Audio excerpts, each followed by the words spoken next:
Hey guys, Abby Johnson here. So, quick, amazing thing that happened that you may have not heard of, but hopefully it should give you some hope for the future. So, Planned Parenthood in Brighton, New York.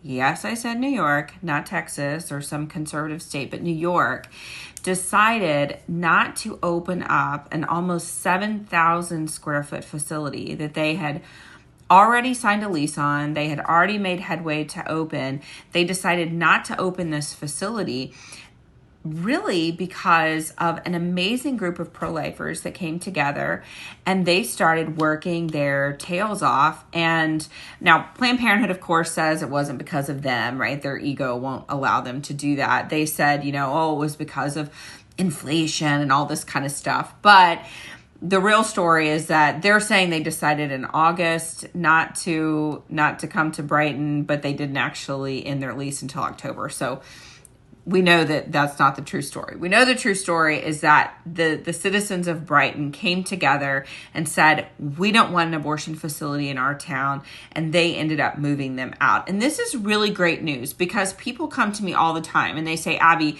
there's a Planned Parenthood coming into our town. How do we get them out? And the citizens of Brighton really gave everyone in the United States a really great blueprint for how to keep Planned Parenthood out of your city or how to get them out of your city. And so Brighton is a city of about 37,000 people. And there was a chapter that came together and they called themselves Brave. And they formed this group and they did 6 weeks of door knocking campaigns. They went door to door. They educated people on Planned Parenthood. They told people what Planned Parenthood would bring into their town, how Planned Parenthood would not be a good thing in the city of Brighton. And they told them about all the other alternatives that people had to Planned Parenthood. They didn't need Planned Parenthood in their community. They would only bring bad things into the community. And Brighton just didn't need it. They also they went to city council meetings. They were very active in city council meetings. In fact, I was really honored to be able to sit in on one of those city council meetings and vocalize my opinion about how terrible it would be for Planned Parenthood to come into the city of Brighton. We had another former abortion worker, Myra Kincaid, speak out. Another employee from and Then There Were None, Nicola Morrison, spoke and gave her opinion about how damaging it would be.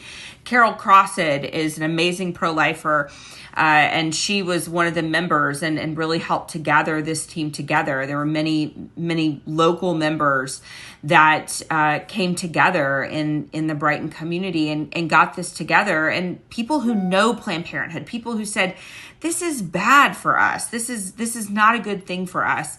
And they made it happen. And they got involved in their community. They got support together. And they just rallied together. And there's a really great quote from Carol Crossed on here that said, Planned Parenthood miscalculated the people of Brighton whose justice concerns are expansive. And I think that's sort of a miscalculation a lot of times, is that people think that abortion is just a settled argument here in this country, but abortion is not settled. And we see that here in upstate New York. People think abortion is just a settled argument in New York, but clearly it's not. They ran Planned Parenthood out of this town. This was a 7-month effort to stop the clinic. And another thing that they did was there were activists that made it clear they were going to be on the sidewalk every day that Planned Parenthood was building this clinic. They were out there every day and disrupting the build. So you can do this in your own community. It can happen. It does work. And the people of Brighton are a great example. So if this is happening in your town, look to the brave people of Brighton and see that you can make a difference.